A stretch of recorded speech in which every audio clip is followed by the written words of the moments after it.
Hello guys, అందరు good morning. ఈరోజు అయితే 30 డేస్ డైలీ రొటీన్ బ్లాగ్స్ లో అయితే డే 11. ఇంకా పొద్దున్నే లేచి చల్లగాలి కాసేపు బయట కూర్చొని అయితే కిందకి వచ్చి అయితే బ్రష్ చేస్తాను. ఇంకా బ్రష్ చేసి స్నానం కూడా అయితే చేసేసిన. షాప్ కు పోదాం అయితే రెడీ అయితే అయిపోయినా. షటర్ కి తీసుకొని బయటకు వస్తాను. ఇంకా బైక్ పైన దుమ్మంతా ఉంటే ఇంకా క్లీన్ చేసుకొని బ్యాగ్ స్టార్ట్ చేసుకుని అయితే షాప్ దగ్గరికి అయితే వచ్చేసిన. ఇంకా షాప్ ఓపెన్ చేసి అంతా నీట్ గా అయితే క్లీన్ చేసుకున్నా. కాసేపటికి కస్టమర్లు అయితే వచ్చారు. అంతలోపు ఈ పిల్లోడ్ అయితే వచ్చాడు. ఈ పిల్లోడికి అయితే మా ఏరియాలో చాలా క్రేజ్ ఉంది. ఇంకా ఎట్లా చేయాలి కటింగ్ అని అడిగితే బయటికి పోతే అమ్మాయిలు పడిపోవాలన్నా నీ ఇష్టం ఎట్లా చేస్తావో చేయండి అని అయితే చెప్పినాడు. ఎందుకంటే ఆ అందానికి ఆ ఫేస్ కట్కు మనం ఇచ్చే వాల్యూ ఎంత అంటే అది, ఎందుకంటే ఆ స్మార్ట్ ఎవరికి లేదు.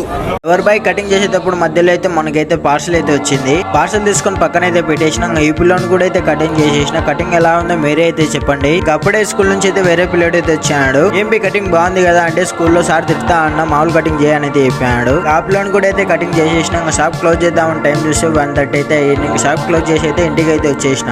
ఇంటికి అయితే వచ్చేసిన. ఫేస్ వాష్ చేసుకుని మా అమ్మ తిని ఏం చేసింది అని చూస్తే ఏం చేయలేదు, ఉత్త అన్నం అయితే చేసింది. ఇంకా ఏం అంటే బాగలేదు నాకంటే. ఇంకా సర్లేనైతే ఉత్త కారం పొడి వేసుకుని అయితే తినేసి అయితే మిద్దపైకి అయితే వచ్చేసిన. మా అమ్మ పని దగ్గర నుంచి వస్తా అయితే నా కోసం అయితే లస్సీ అయితే తీసుకొచ్చింది. మా అమ్మకు మేమిద్దరం అన్నదమ్ములం అంటే చాలా ఇష్టం. మా కోసం అయితే మా అమ్మ చాలా అంటే చాలా కష్టపడుతుంది. మాకు ఊగా తెలిసినప్పటి నుంచి అయితే కష్టపడతానే ఉంది. మేమిద్దరం అన్నతమ్ములం ఏదో ఒకటి సాధించి అయితే మంచిగా మా అమ్మని చూసుకోవాలని అయితే చిన్న ఆశ మామ. అయినా ఒకటి మామ, నా విషయంలో పలాంది ఇట్లా ఇబ్బంది ఉంది మా అని చెప్తే ఏమైనా కానీ చూసుకుందాంలే అని ధైర్యం ఇచ్చి సపోర్ట్ గా అయితే నిలబడుతుంది. అందుకే మా అమ్మ అంటే నాకు చాలా ఇష్టం. ఏమో ఈ వీడియోలో మా అమ్మ గురించి చెప్పాలనిపించి చెప్పినా మామ. డే 11 అయితే ఇలా గడిచింది. మీకు వీడియో నచ్చింది అయితే మన ఛానల్ సబ్స్క్రైబ్ చేసుకోండి మామ. Bye bye.